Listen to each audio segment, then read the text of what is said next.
Berjumpa kembali geng. Hari ni kita ke tempat babi. Okey geng. Sekarang ni saya ke arah tempat bela ayam. Okey, saya dah masuk kawasan ni. Dulu tempat ni popular dengan babi. Anda tahu babi? Kalau anda tak tahu, anda babi. Okey, dekat sini tempat yang bestnya. Jalan ni dah cantik. Dulu masa saya pakai pelisa, habis bengkok saya punya rim. Lalu jalan tak guna ni. Laluan ni antara tempat penternakan babi pada zaman dulu. Bercerita pasal babi-babi. Dulu Perak antara tempat paling banyak bela babi lah. Sejak tak ada babi ni, kuranglah maju tempat ni. Seekor babi bersamaan dengan 100 ekor ayam. Anda bayangkanlah bisnes babi dengan bisnes ayam. Sekarang ni kebanyakan toke-toke babi ni, mereka dah jadikan kandang ayam. Disebabkan permintaan ayam yang tinggi pada masa tu, daripada mereka bankrupt, mereka pilihlah ayam. Tapi kalau nak ikutkan, babi lah. Okey, selain tu, toke-toke babi kat sini kebanyakan pakai kereta macam ni lah. Ni antara toke-toke babi lah. Sekarang ni mereka dikenali sebagai toke ayam.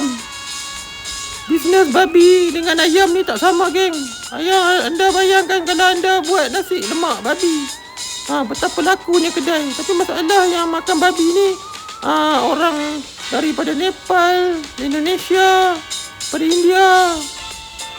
Okey, orang tempatan tak makan babi. Di tempat ni juga saya diberi pesanan tadi oleh member tu, kalau naik motor bahaya ada anjing. Woi anjing, babi. Ni anjing-anjing semua babi. Tapi anjing ni dia suka mandi. Sebab mandi sungai sini dekat. Saya pun dah lupa nama tempat ni. Tapi Piah, kawasan Piah. Dulu saya pernah masuk ni masa saya bawa lori babi. Bukan, itu 40 tahun dulu. Dulu saya datang sini sebab masa tu tempat ni ada jual ubat babi untuk vaksin babi. Anjing lagi. Woi anjing. Tempat ni menariknya, anda akan jumpa anjing-anjing kurap. Satu kubun tu ada kurang-kurangnya 10 ekor kucing ataupun anjing. Anjing di sini dah macam diorang punya habitat dah. Tempat ni memang sial sikit sebab anjing banyak. Anda kalau datang sini hati-hatilah.